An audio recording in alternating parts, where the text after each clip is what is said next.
गोली मारकर हत्या करने का मामला सामने आया, क्या कुछ? जी, कल रात 16 और 17 मई की जो इंटरवेनिंग रात थी उसमें पल्ला पुलिस स्टेशन के अंदर जैतपुर इस्माइलाबाद रोड के ऊपर एक शराब का ठेका है।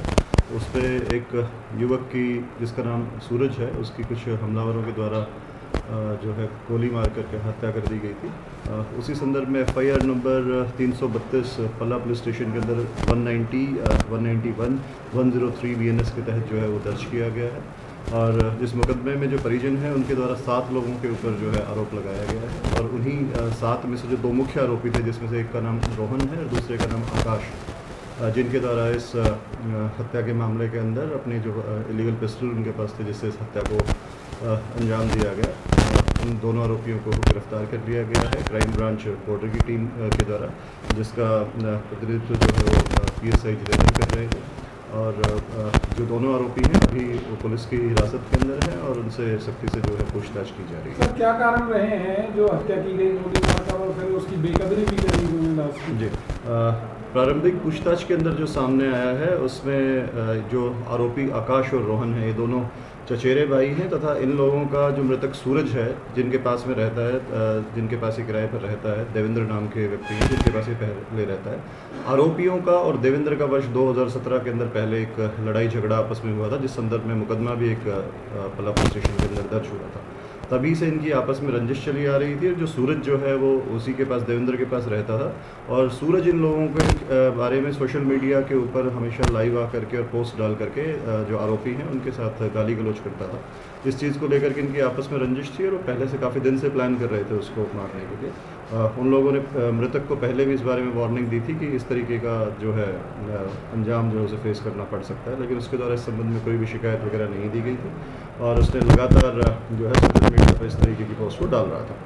तो कल रात को जब उन्हें मौका मिला और उन्हें जब वो पता लगा कि वो यहाँ पे मौजूद है, तो उन्होंने जिस हिसाब से पहले प्लान किया हुआ था, वो अपनी स्कूटी पर वहाँ पे आए, स्कूटी को थोड़ा दूर पार्क किया और आकर के अपनी जो पिस्टल उनके पास इलिसिट था उससे उसके ऊपर लगातार गोलियां चलाई, जिसमें उसकी जो है हत्या जो है उसको अंजाम दिया, उसकी मृत्यु हुई। ये रात को 12 बजे वहाँ कैसे पहुँचा और इन लोगों ने क्या पहले रेकी की थी?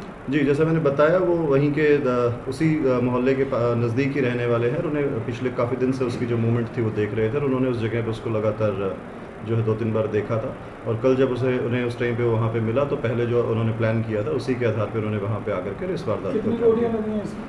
अभी जो प्रारंभिक जांच के अंदर जो सामने आया उसको लगभग 8-10 फायर जो है मौके पे हुए हैं। बाकी जो पोस्टमार्टम रिपोर्ट के बाद और ये चीज़ क्लियर हो पाएगी कितने अन्य आरोपियों की गिरफ्तारी कब तक सर?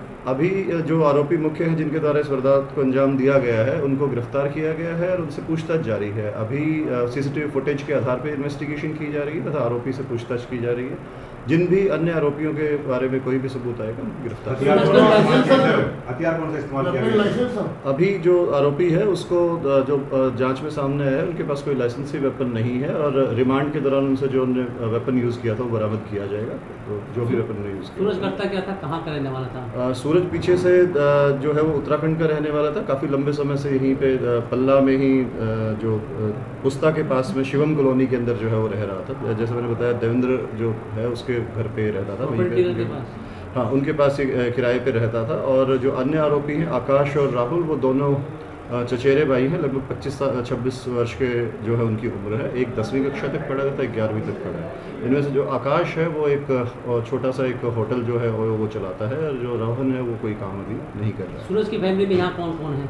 सूरज जो सूरज है वो अपने परिवार के साथ यहाँ पर रहता है और उसके परिजनों के द्वारा ही जो है ये शिकायत दी गई है, जिसके ऊपर जो पुलिस है कार्रवाई कर रही है। जो 2 आरोपियों के ऊपर इससे पहले भी कोई क्रिमिनल रिकॉर्ड्स हैं, तो ऐसा कौन सा हथियार है? मतलब देसी हथियार लग रहा है या कोई विदेशी हथियार है? मैंने आपको बताया कि जो उसके पास कोई लाइसेंसी वेपन नहीं है, उसके पास देसी इलिसिट वेपन जो है उन्होंने यूज़ किया है। वेपन को रिमांड के दौरान जब रिकवर किया जाएगा तो पुष्टि की जाएगी क्या हथियार है, क्या बोल रहे हैं। सर, इन 2 आरोपियों पे इससे पहले भी कोई क्रिमिनल रिकॉर्ड से करने की कोशिश की जाएगी कि हथियार कहां से लाया गया है और जहां से लाया गया क्या उनके खिलाफ भी कार्रवाई होगी? हर केस के अंदर ही जो भी इलिसिट वेपन रिकवर होता है उसकी चेन को ट्रेस करके जहाँ से भी वेपन आया होता है उस आरोपी को जो है वो गिरफ्तार करने के प्रयास किए जाते हैं और किया भी जाता है।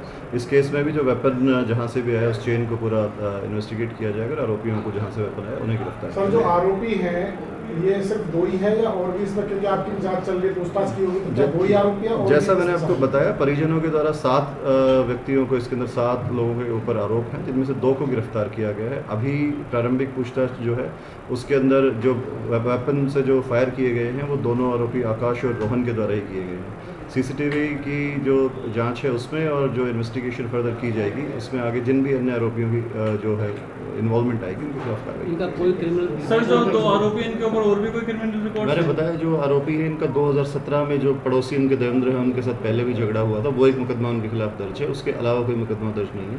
लेकिन जो मृतक है इसके खिलाफ 3 मुकदमे जो हैं वो क्रिमिनल रिकॉर्ड जो है उनका अभी तक मिला है, और आरोपियों का भी जो कोई अन्य अगर रिकॉर्ड होगा तो वो अभी जो है फाइल थैंक यू सर।